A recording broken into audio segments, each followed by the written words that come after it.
Hi guys and welcome to my review of One Piece chapter 891, Believing in Me. Solid chapter, very good. If you saw my live reaction, you know I think this was amazing.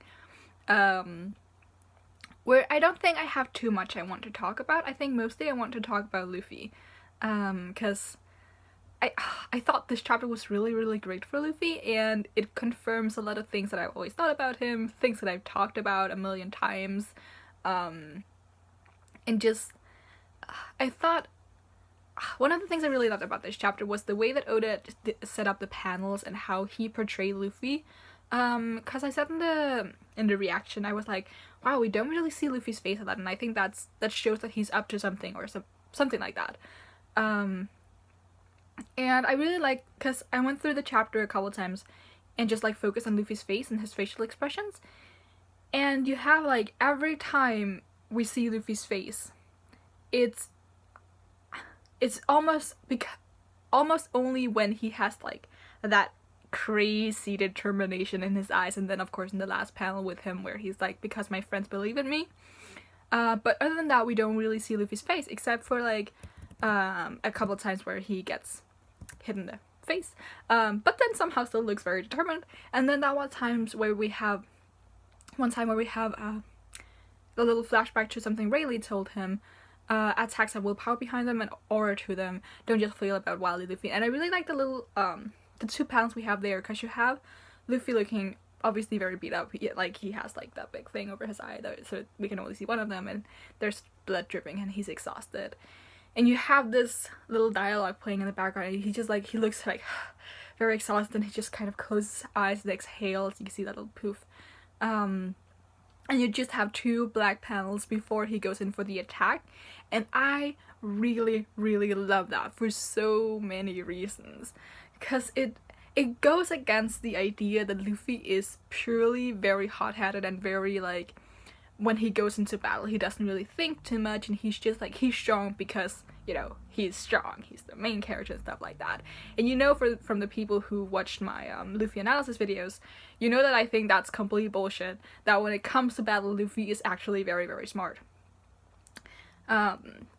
It's if you haven't seen it and you're interested in it's the second Luffy analysis video where I talk about his fighting prowess and how he uses his wit in battle and stuff like that, because while he may not be like very smart IQ wise and stuff like that, he's still like, he's intelligent in his own way. And I just, because it's like you have that really, as I said, intense face, and then he's just like, okay, remember my training, calm down, just do the right thing, be smart about this. And then he goes in for an attack, and even though it doesn't work, he still like keeps calm down, because you can see in the next panel where he's losing the fight, you have Katakuri being like, he looks kind of annoyed, and then you have Luffy from the behind again. We're not really seeing his face, but he's like, okay, I'm about to lose now, and then he just gets forced back, and he's still determined to stand up every time. And I just really like that this chapter, while we see the determination, we also see that he's not like flailing about. He's like keeping his calm. He's okay, if I win this, I can only win this if I keep my head cool. Another thing I really like about that panel with the closing the eyes is something that goes back to something Rayleigh told him when he was practicing his observation haki, because he told Luffy, oh, you have very good eyes. But like, that kind of works against you when it comes to observation haki, because you rely too much on the fact that you have good eyes, you're a good observer. And when it comes to observation haki, obviously that's not really the same thing. So I really like the fact that he closes his eyes, because that will allow him to use his observation haki to the fullest, because then he's not relying on the fact on his eyesight, but he's relying on the aura around him. And I realized it reminds me a lot of Game of Thrones, where Arya is blind, and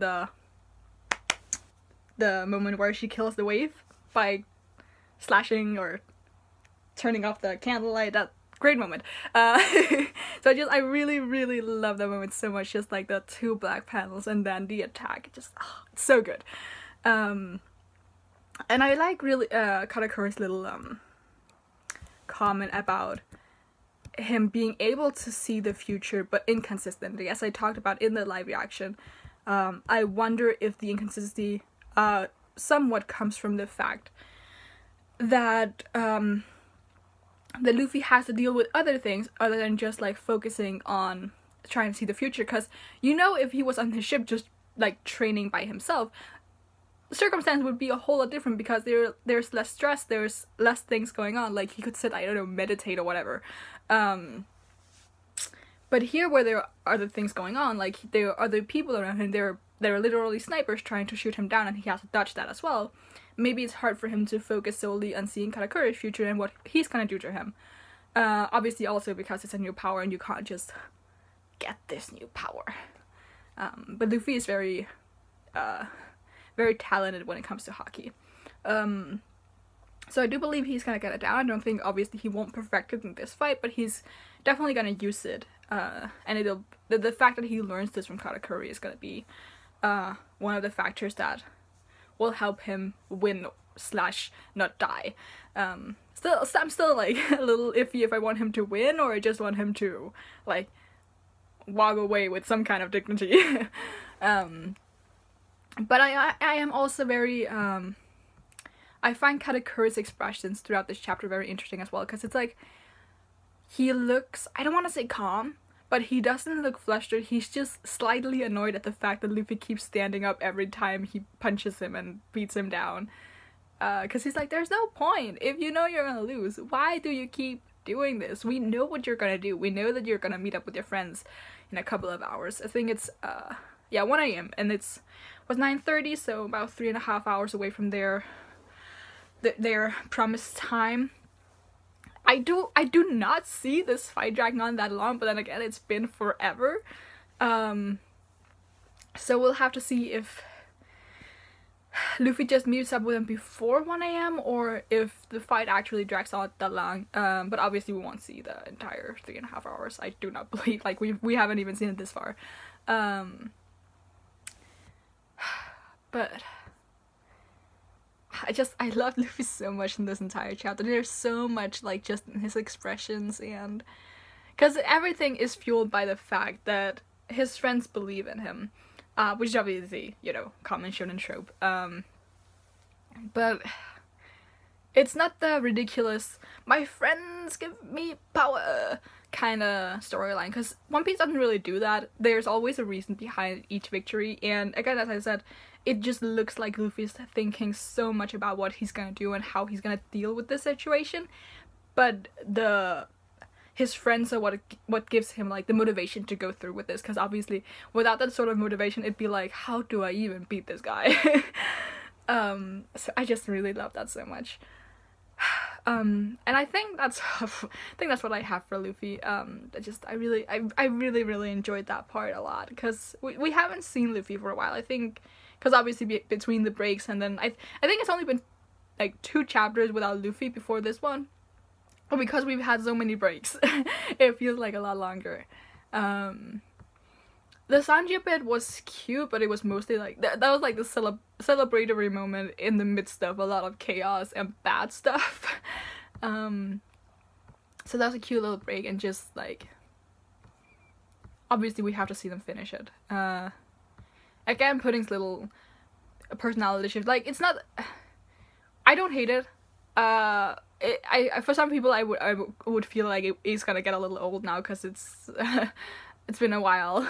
But I really love Sanji's, like, stone cold response to it. It's just like, oh, there you go again. Okay, fine.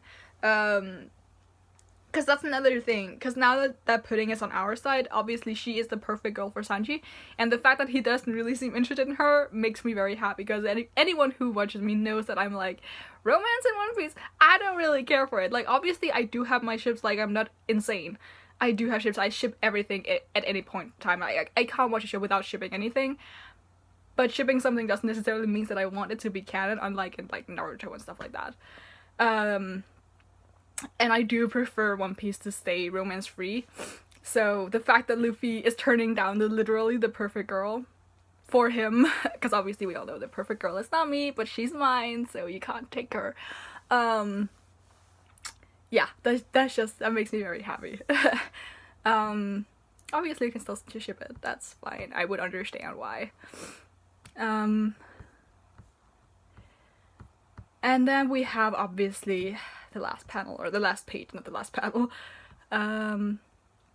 Big Mom still crazy strong despite the fact that she's losing a lot of weight, getting very desperate. If she did not believe the wedding cake was on the sun, she would literally just have had Prometheus sit on that damn ship. But they're lucky that Paris told that particular lie, because obviously she's aware that, oh, if I destroy the Sunny, I will also destroy the cake that I want so badly. But it's interesting to see what she's gonna do when the cake shows up, because obviously it's quite big. She won't miss it. But still, it's very good. I was a little shocked by Chopper being like, I will grab Big Mom and jump and take her to the depths with me. I was like, whoa, Chopper, calm down. We do not need another suicide attempt from anyone. But yeah, a great chapter. The last panel just really sets in the despair for the Straw Hats here, and just having their savior Sanji comes in, because it's completely reversed of before when they were coming to the island to save Sanji, and I really like that. Because Robin never really got that moment in East Lobby. She had her moment of destroying Spandam's spine, even though I don't think he actually died from it, which disappointing. But she never really like came in and was like the person who got to rescue them. The same with Nami, but obviously that was a long time ago. So I like that it's not just the same formula we're going for again and again, but this time Sanji can come in and be like, hey, I got friends, I got a cake, let's turn this up, let's win, or let's not die. But yeah, I hope we get to see Big Mom eat the cake in the next chapter, because obviously that's something I'm looking very much forward to. But we still have not seen the Vinsmokes. Let's just talk about that for a second, because I know I don't know if I said this, I don't think I mentioned this, but I talked to some of you a couple weeks ago about, oh, it would make sense if the Vinsmokes came and helped them now, because obviously 2 chapters ago, Big Mom came and almost destroyed them. But the Straw Hats handled that pretty much by themselves. The Vinsmokes didn't come and save them, and now that we have Capone's ship coming in, it's like, yeah. Depending on Big Mom's response and stuff like that, the Vinsmoke could still come in and help them out, but I feel like with the cake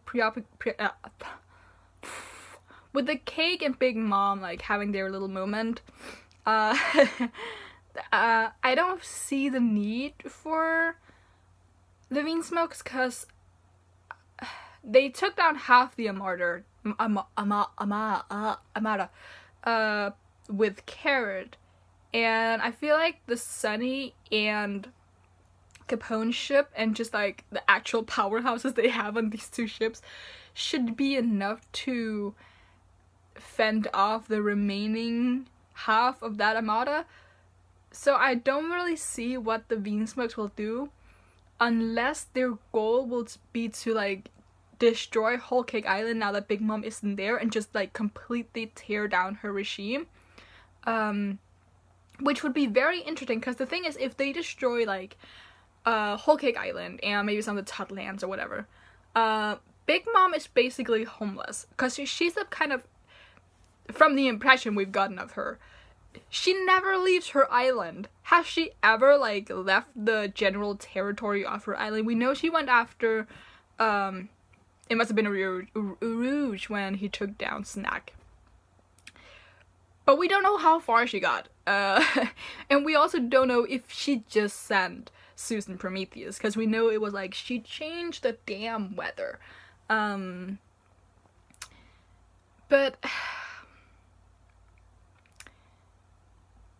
would it be interesting to see, like, have her island territory destroyed? Because at some point, I've said this before, this is not the arc where we take down Big Mom. This is the arc where we piss Big Mom off even more, save Sanji, go to Wano, and then deal with Big Mom afterwards. But we're not gonna go backwards. We're not gonna go back to Whole Cake Island for Luffy to be like, okay, now I'm here to fuck you up. They're just gonna encounter her again. And since Big Mom is the kind of person to stay in her territory, it would kind of make sense for us to destroy that territory so that she can go after Luffy, who was essentially the reason that everything fell apart from her, and then we can take her out. Because it's not like Luffy's gonna sail to Wano and then sail back. We're always moving forward. Going back to Whole Cake Island would not be moving forward. So they're gonna have Big Mom chasing them. Which would also probably help them in their fight against Big Mom, because then they would have, like, this navy kind of battle. And I think because Big Mom and her subordinates / family, they're more used to fighting on land, because obviously, again, territory and stuff like that, I think that would be a huge advantage for the Straw Hats and help them win that. Because in Wano, we have so many people coming in. We have, like, obviously we have the Straw Hats, we have Law and his crew, we got the Minks, we got a couple other supernovas there. Like, Kid is obviously gonna help them out now that Kaido's, like, taking him prisoners, and whenever he gets out of there, eventually he's gonna help out, even though he's not maybe friends with Luffy. We're gonna have some other people there. Samurai. It's gonna be like a big thing, right? So for them to take down Kaido there, it's not gonna be that much of a stretch as to say, oh, we have the Straw Hats versus the entirety of Big Mom's fleet. So yeah.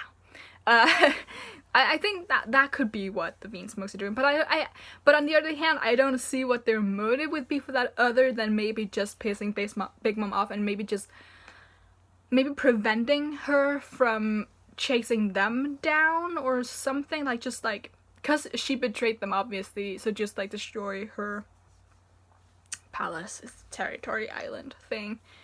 Because they are people who can do that. Like, I feel like at some point it was said, like, they took down a kingdom. Like, obviously when we were first introduced to Ichiji and Nichi, they ended, like, a 100-year war, a 30-year war, whatever the fuck that was. But I feel like there were rumors that they took down kingdoms as well. And it would be really funny if, like, in revenge for Big Mom tricking them and just, like, planning to assassinate them all, they'd be like, okay, let's destroy everything she has. Because I think that would also be that more interesting, but it would help my vision of them not necessarily helping Sanji and the crew for the sake of Sanji and his crew, but more for their own gain.